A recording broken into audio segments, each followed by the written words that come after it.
Bonjour à tous et bienvenue pour cette vidéo. Donc, vous avez sûrement cliqué en voyant la vignette ou le titre.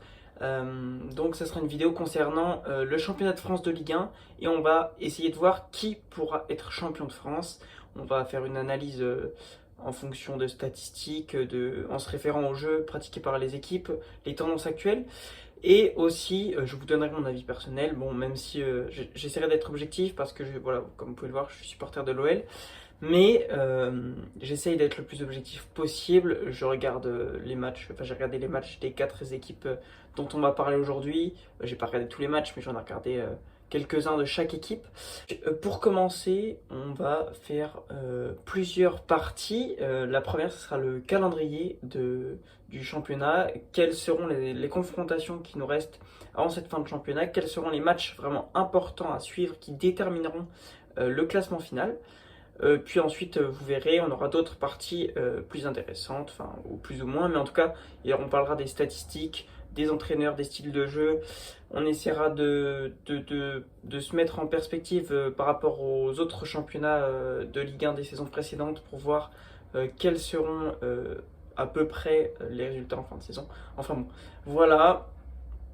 Je vous en dis pas plus et on commence tout de suite la vidéo. Donc, comme je vous l'ai dit, on commence tout de suite sur la première partie concernant le calendrier du championnat et donc les confrontations qui restent à chaque équipe avant la fin de la saison. Donc pour commencer, je compte vous dire que les quatre équipes dont nous allons parler, évidemment, c'est Monaco, le PSG, le LOSC et l'OL parce que c'est les quatre équipes qui sont encore en lice à 12 journées de la fin pour remporter le championnat de France. C'est un championnat très serré cette saison. Et je pense vraiment que c'est très indécis. Même moi, à la fin de cette vidéo, je vais vous donner mon avis, je vais vous donner mon classement entre les quatre, mes pronostics, on va dire. Mais c'est vraiment incertain parce que personne ne peut prédire aujourd'hui qui sera champion avec certitude. Donc le calendrier, on va commencer par l'OL. L'OL a encore 3 confrontations directes contre des adversaires directs au titre. Il y aura lors de la journée 30 un match contre le PSG au Groupama Stadium. Il y a un match contre le LOSC à jouer lors de la 34e journée au Groupama Stadium également. Et un match contre Monaco au Stade Louis II lors de la 35e journée. Donc là, la 34-35e journée, ça sera vraiment des journées charnières pour l'OL. Si l'OL ne l'est pas décroché d'ici là, hein, mais si l'OL est toujours dans la course au titre, ces matchs des journées 34 et 35 contre le LOSC et l'AS Monaco seront vraiment très importants. Il faudra les remporter pour espérer encore pouvoir gagner le titre. Alors, je ne sais pas si la vidéo sera publiée d'ici ce week-end, mais en tout cas, ce week-end, il y a un autre match important pour l'OL, c'est l'Olympico contre l'OM. L'OM n'est plus du tout dans la course au titre, peut jouer encore la Ligue Europa, mais en tout cas, l'OM est un club qui quand même posera des problèmes à Lyon, ça c'est certain, même si c'est pas le grand OM du tout. Mais ça sera un match sûrement compliqué, en tout cas sur le papier, c'est un match compliqué qui s'annonce ce week-end pour Lyon. Et peut-être que Lyon pourrait perdre des points. Il ne faudrait pas perdre de points parce que déjà il y a un 3 points de retard sur le LOSC. L'OL donc est deuxième du classement. Et en cas de défaite, et si le LOSC gagnait, ça ferait déjà 6 points de retard sur le LOSC. Ça commencerait à être conséquent à 11 journées de la fin, puisque après la journée 27, il ne restera plus que 11 journées. Après avoir parlé du match de l'OM qui risque d'être compliqué et qui va être un match important déjà dès ce week-end dans la course au titre, Lyon aura quand même d'autres matchs à jouer pour se rattraper peut-être, hein, mais aussi pour perdre des points. Comme je vous l'ai dit, donc il y aura un match contre le PSG, un match contre le LOSC et un match contre l'ASM. Voilà, ça c'est les grosses confrontations. Mais on a aussi, j'ai noté, hein, des matchs contre des équipes qui sont potentiellement relégables. J'ai noté un match contre le FC Nantes lors de la journée 23 et 2 matchs contre Lorient et Nîmes lors des journées 36 et 37 qui là compliquent les choses parce qu'en fait en toute fin de championnat Lorient, Nîmes, c'est des équipes qui ont des grandes chances d'être à la bataille pour le maintien, qui vont donc donner tout sur un match. Et Lyon pourrait quand même se faire prendre au piège. Il faudra faire attention à ça. Alors maintenant qu'on a vu le calendrier de Lyon, parce que voilà, je vous ai fait en gros les matchs importants qu'il reste pour Lyon avant la fin de la saison. On va regarder ceux de l'AS Monaco. Donc Monaco a pas 3 confrontations directes contre des prétendants au titre, mais seulement 2, contrairement à Lyon. Et en plus, ils ont la chance de jouer les 2 à domicile. Même si, on est d'accord, ça ne veut plus dire grand chose actuellement, extérieur-domicile, honnêtement. On voit très bien que sans supporters, ça joue beaucoup moins que d'habitude. Donc les 2 confrontations pour l'ASM, c'est contre le LOSC lors de la J29, hein, la journée 29, donc c'est très prochainement ça, parce que ce week-end sera la journée 27, et donc 2 journées plus tard, il y aura un match contre le LOSC pour l'AS Monaco. L'AS Monaco, donc c'est la 4e équipe du championnat, elle a un petit peu plus de retard encore vis-à-vis du LOSC. Elle a déjà 6 points de retard sur le LOSC. Bon, c'est pas énorme, c'est comblable largement en 12 journées. Mais voilà, ce match, cette confrontation directe contre le LOSC sera encore une fois un match très important parce que avec 6 points de retard, ça peut les ramener au niveau du LOSC ou les faire reculer. Donc là, ça deviendrait vraiment compliqué pour l'AS Monaco. Mais bon, on sait que Monaco ne sait pas vraiment s'il joue le titre, hein. Niko Kovac ne fait que répéter qu'il ne joue pas le titre pour l'instant en tout cas. Ils veulent que distancer les équipes derrière eux, donc Lens, Rennes ou encore Marseille. Voilà. Donc l'AS Monaco, c'est quand même un calendrier qui a l'air un peu plus facile que celui de l'Olympique Lyonnais. J'ai quand même noté un match contre Dijon à la 32e journée, donc encore un relégable qu'ils vont affronter, qui pourrait être un match piège, hein, comme Lyon. Et aussi, lors des 2 dernières journées, ils reçoivent Rennes et ils se déplacent à Lens, qui sont 2 équipes qui pourraient jouer les places européennes au niveau de la 5e, 6e place. Donc, c'est des équipes qui auront des objectifs encore en fin de saison, sûrement. Donc, quand même, c'est des équipes qui ne vont pas abandonner non plus le championnat. Parce que les équipes qui sont dans le ventre mou, je pense à Bordeaux, je pense à Angers. Elle devrait peut-être laisser filer des points plus facilement en fin de saison, mais là les équipes qui ont des objectifs encore en fin de saison, ça sera peut-être plus compliqué de les faire bouger, donc ça c'est un point important du calendrier. Voilà. Alors maintenant le calendrier du LOSC. Alors le LOSC qui va jouer l'OM lors de la journée 28, donc l'OM va enchaîner Lyon et Lille. Voilà, et la journée 28, ça risque d'être la première de Jorge Sampaoli à la tête de l'OM. Donc là, ça sera un beau défi pour le LOSC de Christophe Galtier, parce qu'avec un nouveau coach, les joueurs de l'OM pourraient se réveiller, avoir un petit déclic, surtout c'est un coach de caractère, donc on s'attend quand même à un déclic lorsqu'il va arriver. Donc on verra les effets de Sampaoli, mais en tout cas, c'est un match piège pour le LOSC qui pourrait perdre des points lors de ce match-là. Il faudra voir la réaction des Marseillais. Ensuite, le LOSC donc aura 2 confrontations contre des adversaires directs au titre, comme Monaco d'ailleurs.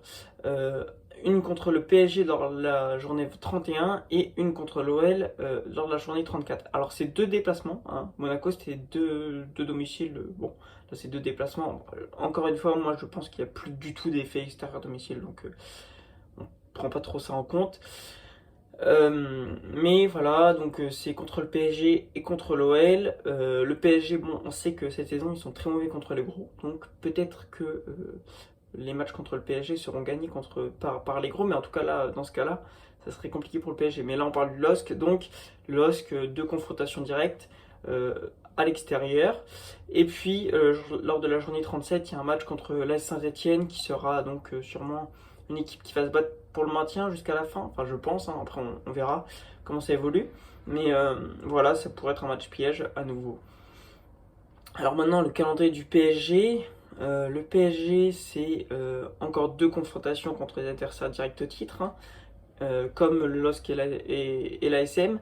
Lyon donc est défavorisé à ce niveau-là parce qu'il leur reste 3 grosses confrontations contre les adversaires directs.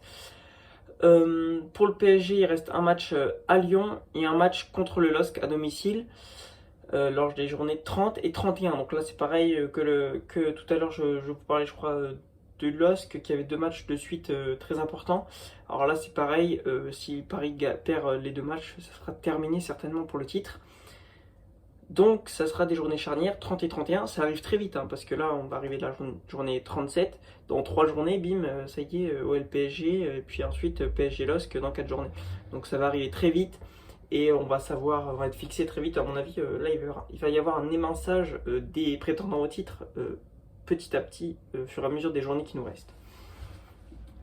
J'ai noté aussi aux journées 35 et 36 des matchs contre Lens et Rennes, donc qui seront des candidats à l'Europa League, et donc peut-être des matchs dangereux parce que les équipes auront toujours un objectif en vue. Ensuite, j'ai noté aussi que le PSG, eh bien, ils ont des difficultés contre le gros, donc je les donne un peu désavantagés au niveau de tout ça, parce que du coup, s'ils perdent leur confrontation directe, ça risque de se compliquer. Après, peut-être que le PSG va se réveiller, mais on verra plus tard dans la vidéo qu'il y a des facteurs qui donnent des doutes quand même. Donc, le bilan de cette partie sur les calendriers, eh bien, pour moi, c'est que le calendrier le plus dur, il est quand même pour l'OL. L'OL, donc, qui a encore 3 confrontations directes, et franchement, je pense que c'est le plus difficile leur calendrier. Voilà. Le calendrier le plus facile pour moi, c'est Monaco et le PSG. Après, c'est sur le papier évidemment. On verra sur le terrain comment ça se passe. Donc maintenant, le deuxième facteur après le calendrier, c'est la Coupe d'Europe. Donc la Coupe d'Europe, eh bien, il y a 2 équipes qui y sont encore. Il y a le PSG et il y a le LOSC. Je tourne la vidéo avant que le LOSC ait joué son match retour contre l'Ajax. Mais bon, dans ma tête, à mon avis, hein, le LOSC devrait se faire sortir. Honnêtement, je ne pense pas que le LOSC reste en Ligue Europa. Après, je peux me tromper, mais à mon avis, le LOSC va être débarrassé de la Coupe d'Europe. Par contre, le PSG, ils ont des chances d'aller loin. Et c'est l'objectif principal, on le sait très bien. Les joueurs sont prêts pour ces matchs-là. D'ailleurs, on l'a vu cette semaine, enfin la semaine dernière. Le match contre le Barça, le PSG était vraiment prêt physiquement, etc. Et on a bien vu que contre Monaco, l'équipe était bien moins prête, la tactique était bien moins prête. Voilà, donc c'est vraiment un objectif phare, la Ligue des Champions. Mais le championnat, voilà, le PSG c'est l'objectif secondaire. Donc ça peut jouer vraiment sur le papier. Voilà, c'est possible que le PSG laisse filer quelques matchs. Et donc là, dans ce cas-là, vraiment le titre va s'éloigner pour eux. C'est déjà pour ça qu'ils sont encore là, à mon avis, parce qu'ils ont laissé filer des matchs, hein. Sinon, ils seraient sûrement loin devant, parce que sur le papier, justement, au niveau des valeurs des effectifs, des qualités, du talent des effectifs, et bien pour moi, sur le papier, Paris est largement au-dessus, premier, largement meilleur effectif des 4 équipes dont on parle. Devant Lyon, deuxième, je dirais. Lyon, Lille, ça se vaut quand même, j'ai du mal à les départager. Et puis je mets Monaco quatrième parce que c'est beaucoup de jeunes dans l'équipe. Et donc des incertitudes, même si c'est vraiment un très bon effectif. Hein. Faut pas non plus dire que j'ai dit que Monaco avait une mauvaise équipe, c'est pas du tout le cas. Et c'est quand même une équipe très dangereuse. Maintenant, nous allons parler des entraîneurs et des styles de jeu appliqués à chaque équipe. Quelle équipe a un style de jeu plus propice à aller gagner? Qui vraiment a des chances de maintenir une bonne dynamique jusqu'à la fin de la saison? Alors pour moi, Pochettino, c'est donc un nouveau coach. Alors pourquoi pas, on se serait dit normalement il y a un déclic pour la fin de la saison. Pour l'instant en Ligue 1, Pochettino c'est pas bien mieux que Tourelle, hein. Donc on verra. Par contre, il a deux compétitions à gérer avec un effectif, donc il faut faire tourner parce qu'il ne peut pas faire jouer tous les joueurs à tous les matchs. Donc voilà, ça c'est plus compliqué pour Pochettino. Il faut qu'il prépare les matchs de Ligue des Champions, les matchs de Ligue 1. On l'a vu donc cette semaine, le match contre Monaco était bien moins préparé que celui contre Barcelone, c'est certain, hein. Donc il va falloir faire des choix parfois peut-être, hein, ou alors il va falloir qu'il fasse un travail monstre. C'est pesable aussi, hein, mais en tout cas, je m'attends à ce que Pochettino ait des difficultés sur cette fin de saison. Honnêtement, ça c'est mon avis, voilà. Les remplaçants qui joueront en Ligue 1 ont aussi des chances d'avoir envie de se bouger parce que c'est un nouveau coach. Et donc peut-être qu'en vue de la saison prochaine, ils ont envie de montrer leur qualité. On verra ça. Rudy Garcia avec l'OL. Donc Rudy Garcia, honnêtement, moi je suis fan de l'OL, hein, mais j'ai pas vraiment eu d'a priori quand il arrive au club. Moi je suis pas anti-Garcia. Aujourd'hui, ce que j'ai envie de dire, c'est que la même tactique depuis longtemps. Alors je ne lui reproche pas parce que ça marche, donc honnêtement je ne vais pas lui reprocher. Mais les équipes commencent à le connaître. On a vu contre Brest, première mi-temps ça s'est très bien passé, mais deuxième mi-temps, ça s'est bien moins bien passé. Je trouve que c'est plus compliqué depuis quelques matchs, que vraiment les équipes commencent à comprendre comment jouer contre Lyon. Et donc, je me dis que peut-être qu'il peut y avoir des coups durs pour Lyon et que il va falloir voir comment faire. Bon, après, le fait que ce soit la même tactique depuis le début de la saison, c'est un schéma très bien huilé. C'est des joueurs qui ont des automatismes. Voilà, donc il y a des pour et des contre dans cette façon de faire, avec un schéma qui ne change jamais, des joueurs qui ne bougent pas. Voilà. Bon, après, justement, les joueurs qui ne bougent pas, c'est un problème aussi, parce qu'il y a un effectif pléthorique à Lyon, qui est fait pour jouer la Coupe d'Europe, qui ne la joue pas. Donc il y a des joueurs qui vont vouloir sûrement dire, mais moi j'ai pas assez de temps de jeu. Je pense à des joueurs au milieu de terrain comme Cacré, Cherki un peu plus offensivement, Slimani. Voilà, c'est des joueurs qui, si on ne leur donne pas leur chance, risquent de faire un peu de bruit dans le vestiaire. Je ne sais pas encore comment ça va se passer jusqu'à la fin de la saison, mais voilà, c'est un potentiel problème. Maintenant, Galtier. Galtier, c'est pour moi le meilleur coach des quatre. Après, c'est un avis personnel, mais honnêtement, Galtier, c'est un super coach.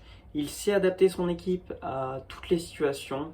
Honnêtement, son effectif, il le fait tourner quasiment à chaque match. Jamais, enfin très rarement la même compo à chaque match. Il fait tourner l'effectif, il n'y a pas vraiment de réduction du niveau, c'est vraiment très fort. Il s'adapte aux autres équipes et j'ai rien à dire sur Galtier, franchement pour moi c'est le meilleur coach.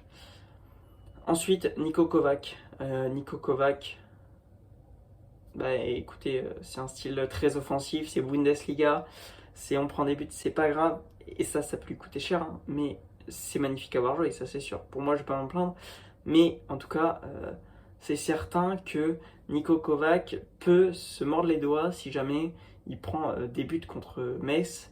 Enfin, Metz, c'est pas pourri cette saison, ça c'est clair, mais si vraiment il met tout pour l'attaque et qu'il se retrouve avec des matchs nuls, à des 3-3, des choses comme ça pourrait coûter cher et perdre des points. Après, vu qu'il dit que c'est pas son objectif le titre, bah écoutez, ça déjà, ça le libère un peu de la pression et peut-être que ça peut lui permettre d'aller loin. On verra, c'est à double tranchant, mais en tout cas, il faudra faire attention à ne pas prendre trop de contre ou des choses comme ça. Voilà. Alors, on arrive dans l'avant-dernière partie de la vidéo, on va donner quelques chiffres, quelques statistiques avant que je vous fasse une conclusion et que je vous donne mon avis personnel.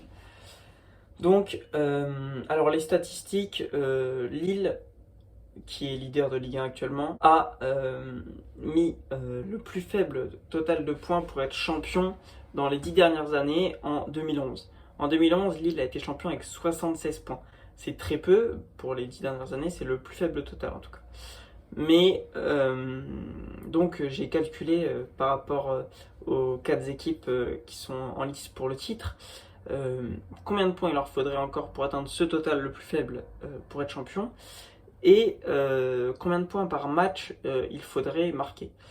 Donc pour Lille, qui est l'équipe la plus proche de ce total, est à 18 points des 76 points, et il leur faudrait marquer 1,5 points par match. C'est tout à fait possible, hein. Honnêtement je pense qu'on dépassera bien les 76 points. Pour Lyon il faudrait 21 points, donc 1,75 points par match. Bah écoutez, c'est faisable, hein. Voilà. Pour le PSG, 22 points pour atteindre ce total et 1,83 points par match. Et pour l'ASM, donc il faudrait 24 points et 2 points par match, donc ça commence un peu à se compliquer, mais bon, c'est faisable parce que j'ai calculé avec 4 défaites et 8 victoires, ils atteindraient quand même ce total. En sachant que bon, c'est Monaco non plus, hein, c'est pas Dijon quoi. Donc c'est faisable aussi. On verra combien de points l'équipe championne aura à la fin de la saison, mais honnêtement je pense que ça dépassera les 76 points. De combien on verra, mais les 4 équipes en sont capables. Au contrario, le plus gros total de points sur les 10 dernières années pour le champion de Ligue 1, c'est le PSG en 2016 avec 96 points. Ils étaient sous leur blanc là, à l'époque d'ailleurs. Voilà, pour moi c'est le meilleur coach de l'ère QSI, mais ça on peut toujours en discuter, hein, mais voilà. Donc pour atteindre le total de 96 points, il faudrait au LOSC 3,16 points par match. Autant vous dire que c'est impossible, parce que voilà, il faudrait marquer plus de 3 points par match et c'est pas faisable sur les 12 dernières journées, hein, évidemment, parce que c'est 3 points pour une victoire. Donc on aura un total, je ne sais pas à combien de points exactement, je ne veux pas m'avancer là-dessus, mais voilà, vous avez les chiffres en tout cas, après à vous de faire un avis avec ça. Maintenant, je fais la conclusion de cette vidéo, j'espère qu'elle vous aura plu en tout cas, mais là vous avez le plus important de la vidéo, mon avis, enfin si ça vous intéresse en tout cas, mais je vous donne mon avis. Mon avis c'est que le LOSC sera champion. Alors c'est un avis personnel, c'est un ressenti personnel, mais déjà ils ont 3 points d'avance sur le second Lyon, donc c'est quand même déjà pas mal, hein. C'est conséquent. Pour moi, ils seront éliminés de la Ligue Europa, alors si ils gagnent jeudi, je m'en voudrais d'avoir dit ça dans la vidéo, mais bon, voilà. Et Galtier a un effectif pléthorique qui peut jouer la Ligue Europa et la Ligue 1 sans souci, il peut bouger l'effectif, il n'y a pas de changement de niveau. Donc s'ils jouent que la Ligue 1 en plus, bah, ça peut vraiment être utile pour eux. Ensuite, je pense honnêtement que le PSG va quand même finir second et j'ai l'impression que Lyon est en train de lâcher prise. Après, c'est peut-être pas très objectif, mais malheureusement, j'ai pas entièrement confiance en mon équipe et je pense qu'ils vont terminer troisième. Quand même, parce qu'il faut quand même la Ligue des Champions. Après, Monaco, je l'ai mis quatrième, mais on n'est pas à l'abri de la surprise non plus, hein. Donc voilà, pour moi, le classement final, c'est Lille, PSG, Lyon, Monaco. J'aurais peut-être dit des bêtises dans cette vidéo, mais en tout cas, c'est mon avis et à l'heure actuelle, c'est celui-ci. Voilà. Je vous remercie d'avoir regardé cette vidéo jusqu'à la fin, j'espère qu'elle vous aura plu. N'hésitez pas donc à vous abonner, à mettre un petit like ou un petit commentaire si vous avez un commentaire à faire justement. Donnez-moi votre avis, votre top 4 à la fin de la Ligue 1 dans les commentaires. Et puis on se dit à bientôt pour une prochaine vidéo. A plus.